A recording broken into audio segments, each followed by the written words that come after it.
Shalom, salam berkat dari kami untuk pendengar sekalian. Saat ini pendengar akan diberkati dengan program Hari Ini Harinya Tuhan bagian yang ke-8. Sebuah program rohani tentang doktrin Alkitab yang menolong kita untuk semakin tertanam dalam kebenaran firman dan bertumbuh dalam kemuliaan. Bersama hambanya, Pendeta Gilbert Lumwendong, STH. Banyak orang merasa doktrin Alkitab sebagai sesuatu yang membingungkan. Tetapi tahukah saudara bahwa doktrin Alkitab intinya adalah memahami Alkitab dengan benar, dengan pemahaman yang sistematis, sehingga kita terus dapat tertanam di dalam kebenaran firman, sehingga kita terus bertumbuh di dalam kemuliaan Allah. Buka hati saudara sekalian untuk menerima berkat-berkat firman-Nya hari ini. Setiap orang pada dasarnya memiliki kelebihan dan kekurangan.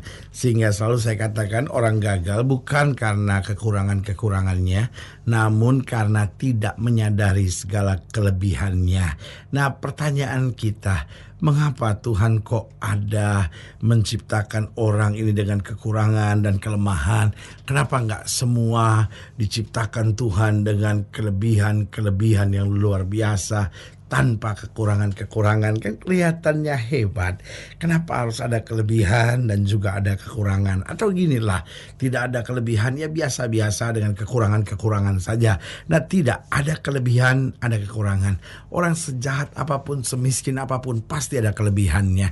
Orang sehebat apapun, seterkenal apapun, serohani apapun, sebaik apapun, pasti ada kekurangannya. Jadi masing-masing ada kekurangan dan ada kelebihannya. Ini penting. Nah, kenapa begitu? Saya pelajari, kita ada kelebihan agar dapat jadi berkat bagi orang lain. Dan Tuhan izinkan kita ada kekurangan agar kita belajar menghargai orang lain. Tahukah saudara, ketika kita merasa kita tidak punya kekurangan, ketika yang kita rasa cuma kelebihan-kelebihan yang ada pada kita cenderung susah menghargai orang lain. Karena kita merasa orang lain itu kan butuh saya, orang lain itu kan memang cari saya. Tapi sebagai hamba Allah saya mau ingatkan, kita ada kelebihan, tapi kita kan juga ada kekurangan. Biarlah kelebihan kita pakai supaya kita dapat menjadi berkat buat orang lain. Bukan justru menindas orang, bukan justru memperlakukan orang seenaknya. Karena kita merasa kita bos, kita merasa kita majikan, kita merasa kita tuan rumah, pembantu itu saya yang gaji, jadi kita bisa seenaknya. Bodoh, saudara-saudara. Kelebihan kita Tuhan berikan agar kita justru bisa menolong, bisa menjadi berkat buat orang lain. Tetapi Tuhan juga taruh kekurangan dalam hidup kita agar kita belajar untuk selalu menghargai orang lain. Yang kedua saya pelajari, kita memang ada kelebihan agar kita dapat selalu bersyukur. Kelebihan-kelebihan kita jangan akhirnya justru menjauhkan kita dari Tuhan. Bodoh kalau itu terjadi. Kenapa? Karena orang yang jauh dari Tuhan adalah orang yang binasa. Orang yang jauh dari Tuhan adalah orang yang sengsara. Orang yang jauh dari Tuhan adalah orang yang hidup dengan ketertekanan tiap hari. Karena itu sebagai hamba Allah saya mau ingatkan, Tuhan kasih kita kelebihan agar kita bersyukur dalam segala hal. Dan selanjutnya kita juga ada kekurangan agar kita belajar berserah. Tuhan izinkan kekurangan-kekurangan kita supaya apa? Supaya kita berserah. Karena kita mengerti betul tanpa Tuhan kita gak bisa buat apa-apa. Tapi bersama Tuhan kita cakap menanggung segala perkara. Dan yang ketiga, Tuhan juga kasih kita ada kelebihan agar kita dapat selalu berjuang. Karena Tuhan kasih kelebihan, kita gak takut. Kita hadapi tantangan, kita hadapi pergumulan, sehingga kita punya semangat untuk berjuang. Tetapi Tuhan juga berikan kita kekurangan agar kita tidak sombong, agar kita tidak kepala batu, agar kita tidak merasa sayalah yang paling hebat, sayalah yang paling mampu, sayalah yang paling jago. Tetapi akhirnya kita mengerti Tuhan segala-galanya. Di luar Yesus saya tidak bisa berbuat apa-apa, tetapi bersama Yesus saya cakap menang segala perkara. Haleluya.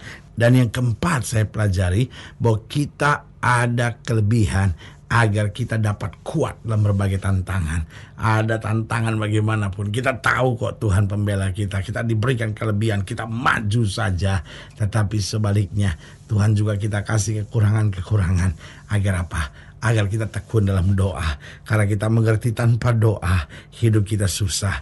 Tetapi dengan doa segala pintu dibukakan. Oh, segala tingkap-tingkap langit dicurahkan.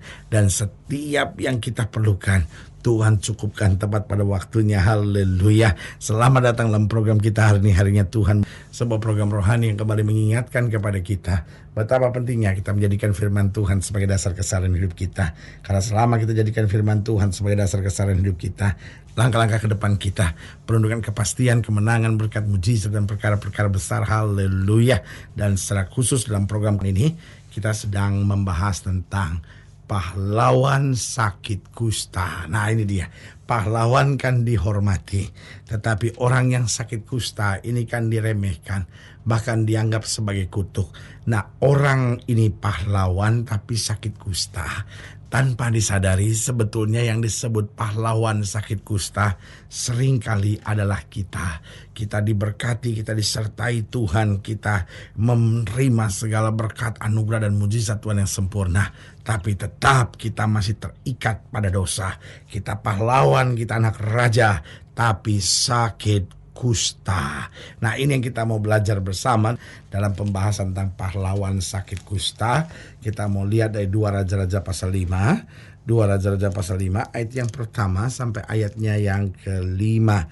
2 Raja-Raja pasalnya yang kelima ayat 1 sampai 5 di bawah judul perikop Naaman disembuhkan. 2 Raja-Raja 5 ayat 1 sampai 5, demikian firman Tuhan.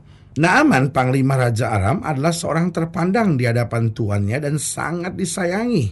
Sebab oleh dia Tuhan telah memberikan kemenangan kepada orang Aram. Tetapi orang itu seorang pahlawan tentara sakit kusta. Wah, ini dia.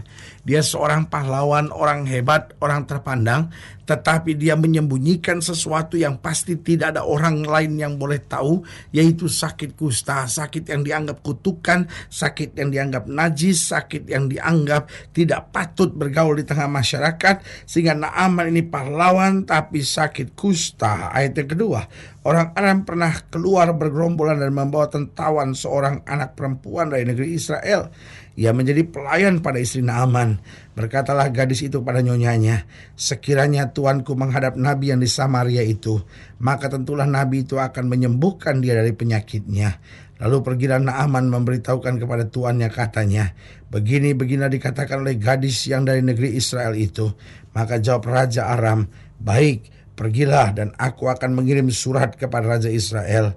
Lalu pergilah Naaman dan membawa sebagai persembahan 10 talenta perak dan 6.000 shikal emas dan 10 potong pakaian. Lihat saudaraku yang kasih dalam Tuhan, Naaman adalah pahlawan yang sakit kusta. Nah, dari sini mengajar kepada kita hal-hal yang penting. Yang pertama, kekurangan tidak boleh menjadi alasan. Jangan sampai karena kekurangan akhirnya kita mundur dari Tuhan. Jangan sampai karena kekurangan kita akhirnya kita nggak mau melayani. Justru di tengah kekurangan kita, mari kita terus melayani. Saya tidak bilang orang berdosa mau tetap hidup dalam dosanya lalu boleh melayani. Tetapi maksud saya orang yang belum sempurna tapi mau terus berjuang untuk menjadi semakin sempurna, dia boleh melayani. Jangan sampai kekurangan kita menjadi alasan sampai berkata, aduh saya masih ada masalah, saya kan ada kekurangan, tunggu deh nanti saya sempurna dulu baru saya melayani. Saudaraku yang kasih dalam Tuhan, tidak pernah ada dalam perintah Tuhan sempurna dulu baru melayani. Karena kalau udah sempurna kita gak perlu melayani. Kalau kita sudah sempurna, kita akan di sorga selama-lamanya bersama dengan Kristus. Jadi ingat, bicara tentang Naaman adalah pahlawan yang sakit kusta, maka yang pertama ini mengajar kepada kita bahwa kekurangan tidak boleh menjadi alasan. Justru kekurangan harus mencambuk kita untuk maju. Justru kekurangan kita menopang kita untuk tetap bersandar pada Tuhan. Yang kedua saya pelajari, kekurangan harus membuat kita sadar. Di tengah kekurangan harus membuat kita sadar bahwa kita harus berjuang lagi. Kita harus memperbaiki lagi. Dan juga kekurangan menyadarkan kita Allah, tentang kasih Allah, tentang anugerahnya, tentang kuasanya, tentang bagaimana kasih setianya yang dahsyat bagi kita yang percaya. Berarti ingat, Naaman adalah pahlawan yang sakit kusta, mengajar kepada kita bahwa kekurangan jangan jadi alasan. Yang kedua, kekurangan harus membuat kita sadar. Kita sadar akan anugerahnya, kita sadar akan kebaikannya, kita sadar akan kasih setianya, dan kita sadar itu tidak main-main dengan dosa. Dan yang ketiga, kekurangan perlu menuntun kita untuk mengenal Tuhan lebih dalam lagi. Itu sebabnya Yesus berkata kepada Paulus, cukup kasih karuniaku, justru dalam kelemahanmu lah kuasaku menjadi sempurna. Karena di tengah kekurangan kita, maka kita belajar untuk terus mengenal Tuhan lebih dalam dan lebih dalam lagi. Dan akhirnya yang keempat saya pelajari, kekurangan bukanlah akhir dari segala-galanya. Jika saudara mendengarkan program ini dan saudara merasa ada kekurangan-kekurangan tertentu dalam hidup saudara, jangan jadikan itu akhir dari segala-galanya. Tetapi ingat, kita masih punya Tuhan. Tuhan sanggup memulihkan segala sesuatunya. Bangkit mulai saat ini. Terima dengan iman lawatan Tuhan. Terima dengan iman kasih karunia-Nya yang dahsyat. Kita berjalan maju dalam berkat-berkat-Nya, dan kita akan melihat campur tangan Tuhan yang luar biasa dalam hidup kita. Haleluya. Nah, saudara yang kasih dalam Tuhan, jika saudara yang dilayani lebih jauh, hubungi kami melalui telepon, hubungi kami melalui surat, kunjungi website kami, karena kami ada untuk membawa Bapak Ibu saudara senantiasa lebih dekat pada Tuhan dan mengalami kasih kuasa mujizat yang luar biasa. Haleluya. Secara khusus melalui program ini juga saya mau berdoa buat siapa yang sakit, siapa yang berbeban berat, karena saya percaya bahwa bagi Allah tidak ada perkara yang mustahil. Nah, saudara yang didoakan secara khusus, boleh taruh tangan kanan saudara di dada, dan kita akan berdoa. Mari kita berdoa. Bapa, dalam nama Yesus, hamba doa buat yang sakit, hamba doa buat yang berbeban berat, hamba doa untuk setiap mereka yang sedang menghadapi masa-masa yang sukar, karena hamba percaya bahwa bagi Allah tidak ada perkara yang mustahil. Bapa, hamba berdoa di dalam nama Yesus, Tuhan jamah, yang sakit Tuhan sembuhkan, yang lemah Tuhan kuatkan. Secara khusus mereka taruh tangan kanan di dada, karena hari ini menyadari bahwa kami punya kekurangan, kami butuh tangan Tuhan untuk menopang, menyempurnakan, menguatkan kami senantiasa. Bapa, hamba berdoa dalam nama Yesus, sehingga kekurangan tidak menjadi alasan buat kami untuk mundur, tapi justru membuat kami makin dekat dan makin bersandar melekat pada Tuhan. Di dalam nama Yesus kami berdoa. Haleluya. Amin. Saudara yang kasih dalam Tuhan, kita sudah berdoa. Ingat, Allah tidak pernah lalai menepati janjinya. Inilah saatnya buat kita untuk bangkit, bersemangat, bersuka cita dalam menghadapi segala perkara. Karena kita tahu Yesus hidup, Yesus berkuasa, dan selalu mengerjakan yang terbaik buat anak-anaknya. Doa saya menyertai saudara. Sampai berjumpa pada program berikut. Dan jangan lupa, jadikan hari ini harinya Tuhan. Haleluya.